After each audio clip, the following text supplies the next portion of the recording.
Welcome to Zoom In, Zoom Out, your global look at news from Taiwan. I'm your host, Alec McDonald.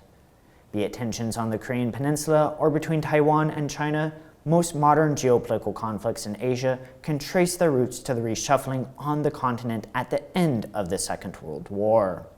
Now, 80 years on, and as the Asia-Pacific region faces another potential global conflict, we are joined by military historian Professor John C. McManus to discuss the war between the Japanese Empire and the Allies in the Asia-Pacific region. Professor McManus, welcome to the show. Hey, thanks for having me. Appreciate it. Between 1940 and 1942, things were going very well for the Japanese Empire as they rapidly expanded southward. However, from 1943 to 1945, the Allies had them going in the reverse direction. So let's start off by going over how the combat conditions changed as the war progressed northwards. The Western powers, of course, get in the war against Japan at the end of during December 1941, and they are initially overwhelmed, especially that first 6 to 9 months. The Japanese have more air power, more sea power. Their war plans are better developed than are the Western allies, and the Japanese see more or less victory after victory in places like Burma, Singapore, what was called the Dutch East Indies back then, but of course is Indonesia today. Into the South Pacific. So going forward, once you see the Allies begin to have counteroffensives, gain the momentum on their side, you're going to see a lot of jungle fighting, especially in New Guinea, Guadalcanal, of course, too. Many other small islands throughout the Pacific where you're going to have amphibious invasions and then sometimes giving way to jungle fighting. The pattern you're going to see as the war develops and starts to migrate north is a little bit more cave fighting. Cave fighting also gives way to a little bit more mountainous fighting and that kind of thing. So the terrain changes a little bit. There's jungles all the way, but more cave fighting toward the end. So in fact, some of the most famous World War II battlefields, Iwo Jima and Okinawa, were infamous for their cave fighting. So how did that kind of cave fighting change the combat conditions? There's a lot more armor involved as we get to that later point in the war. There's a lot more armor used to just shell these caves and also ridge lines and mountainous positions and whatnot. The tactics change in terms of how the Allies are armed, especially the Americans I'm talking about here. A lot more flamethrower teams, more bazooka teams, more use of armor, more satchel charges of like explosives to fight in close in caves and bunkers and pillboxes and those kind of positions. There's a lot of close in fighting, more so than you see in the European theater. The United States was famously called the arsenal of democracy because of its unparalleled industrial output during the Second World War, but producing all these ships, planes, tanks, and weapons was only half the battle. Can we talk a little bit about the logistics that were needed to get all of this material over to the Pacific Islands? I mean, it really is an incredible challenge. I mean, because when you look at like the map, the Pacific Asia theater is about a third of the world's surface of ocean and continent and island. And so it's very, very difficult to move stuff from point A to point B. Shipping is everything. And of course, there's, enormous demand for Allied shipping all over the globe because of the war in Europe as well. So, this is always a challenge. In fact, the Navy and the Merchant Marine are so overstretched that the Army has its own Navy. Of like Liberty ships, Victory ships. They're generally called U.S. Army transports, barges, small watercraft, things like that. And the challenge in the Pacific in general is, just the basics of life because you're in some pretty inhospitable places that have no infrastructure, that have no lines of communication. So the Army engineers, especially aviation engineers, are just constantly working to build that infrastructure, to basically build mini American cities all over the Pacific theater, from like rail depots, warehouses, port facilities, cranes and docks, and roads. Trucking that's moving stuff to and fro. I mean, it's really an enormous effort. And I would say probably, the clear majority of our manpower is involved in supporting all these operations rather than, actually fighting in combat. What about transporting materials that need it to not spoil, such as food, water, or medical supplies?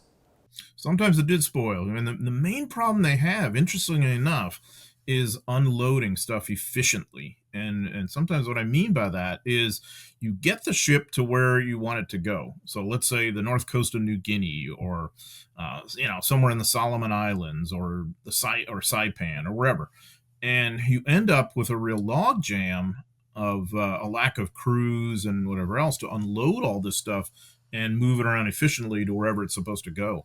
So sometimes the biggest challenge is how you're going to do that as quickly as possible. And I mean, I'm glad medical, I think, is worth exploring a little bit, because disease is just rife in so many of these spots. In 1943, MacArthur's theater, known as Southwest Pacific Area, is losing about 4 to 5 guys to disease for every one who becomes a casualty in combat against the Japanese. And by losing, I mean becoming a casualty. They're out of action. Most of them survive, but they have malaria, and the average man day loss is over 20 days per outbreak. And so, you've really got to deal with this malaria situation and yellow fever, bacteria problems.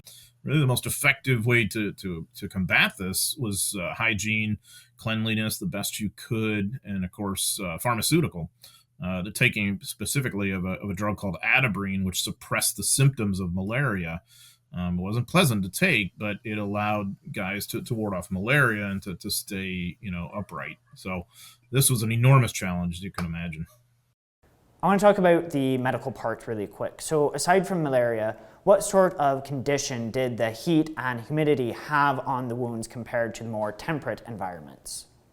There's a serious problem with wounds getting infected. I mean, this is the first war in which you see the mass circulation of antibiotics. The original antibiotics, of course, penicillin being the best example, but you also have a variation of something like that called sulfanilamide, which helps disinfect wounds, and that certainly saves a lot of lives because it came like in a powder, and so you could spray it on the wound, and certainly that would help. So the medical professionals are constantly battling the environment, the diseases, the treating of wounds under these difficult conditions because you have so much heat. It's more likely that your wounded soldiers are going to bleed out versus in cold conditions where you don't bleed out quite as quickly. If it's really extreme heat and humidity, you got an issue with that. So that led the combat medics and the naval corpsmen,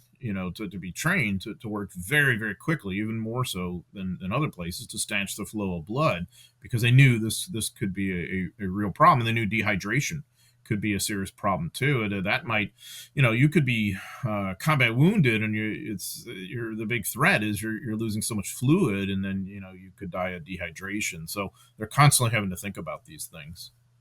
So as we were talking about earlier, in order to move all of this logistics and now move a lot of troops over to these very remote Pacific islands, the US Army and the US Navy had to work really closely together. What was that relationship like? At the outbreak of the war, of course, the Navy and the Army have their own perspectives on the war and their own way of fighting it, and their own cultures and their own strategy and all that. Of course, that's to be expected. And they do have joint war plans and all that good stuff. But in the Pacific, the way the Americans pursue grand strategy is really kind of a compromise between the Army and the Navy. And in fact, there's a lot of people back home agitating for one officer to basically control the entire war against Japan, in the Pacific at least.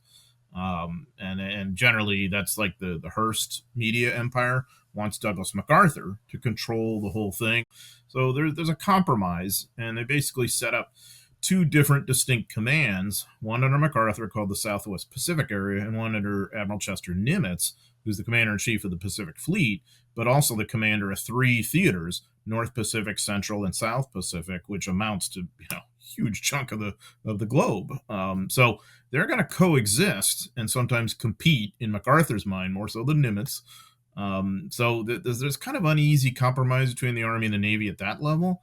How the Army can work within the parameters of the Navy and all this kind of stuff is sort of hashed out at a very practical level, usually by like mid-ranking officers too, a lot of majors and lieutenant colonels and captains and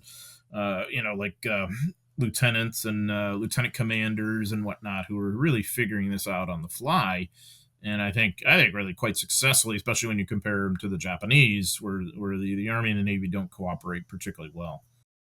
And on that note, why did the Japanese Army and Navy infamously fail to cooperate? And that is definitely a liability for the Japanese. I mean, I mentioned for the Americans, yes, the Army and the Navy have their different culture, their different doctrine, their different purpose, and all that, and their different traditions, and there's a rivalry, and we all know that, yes.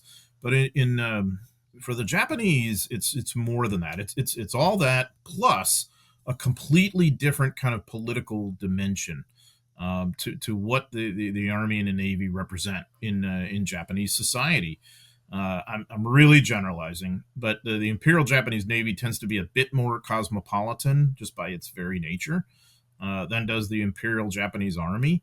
The Imperial Japanese Army tends to have senior officers that are a bit more nationalist extremists than are the Imperial Japanese Navy officers, though this isn't always true. But the biggest difference is the kind of wars they want to fight. They had been fighting a war in China since 1937, really even before that, but especially 1937. And that's the war the Imperial Japanese Army wanted to focus on. And that's where the majority of Japanese ground soldiers are stationed. So that's in Japan's supposed existential crisis to get the resources it needs in order to continue to exist as a great power. The Imperial Army sees the Asian continent as the answer to that. The Imperial Navy, by contrast, sees the Great Pacific out there as the answer to that. Primarily, the resources they can get by conquering Indonesia, the old Dutch East Indies, because there's oil and there's rubber and there's tin and there's bauxite and magnesium, all these kinds of things that they needed. Then, of course, they attack the Western powers, and that's the war the Navy wants. But I really think we've tended to overlook that the big chasm tends to come from these two different wars that they wanted to fight and that they both pursued, much to their disaster in the end. So to end our interview and time today, I want to ask, what is one aspect of the Pacific Theater that you think historians have really overlooked or maybe under-discussed? I mean, this certainly reflects my interpretation, my bias, but I think there's a kind of mythology to this day that the war against Japan was really just a maritime war, that it was a war for control of the sea, and that there wasn't that much ground fighting. What ground fighting had to be done was done by a few Marines, and the Army wasn't really there. Actually, yes, of course, it's a maritime theater. There's all that ocean or whatever, but in the end, human beings are terrestrial creatures, and the ground had to be taken and held, and somebody had to do it. And that required a major army of 1.8 million U.S. Army ground soldiers who fight somewhere in the war against Japan, serve somewhere in the war against Japan. So I think this is important because if we're thinking about, another kind of peer-to-peer kind of major war in the roughly much of the same area, I think it's very reasonable to suspect that if that was the case 80 some odd years ago, that land or ground power probably would be, quite important today as well. Even though we've had so many changes in technology and whatever else, in the end, most human conflict comes down to ground fighting. So these aren't just sort of idle, how about that kind of factoids from 80 years ago. I think these are really relevant lessons to us, today, all these years later. Professor McManus, thank you very much for your time today. It's been great having you on. Love talking to you about it. Appreciate you having me on. Thank you so much. This has been Zoom in, Zoom out. What part of today's episode stood out to you? Leave a comment below, like, and subscribe for additional content. We hope you enjoyed the show. Until next time.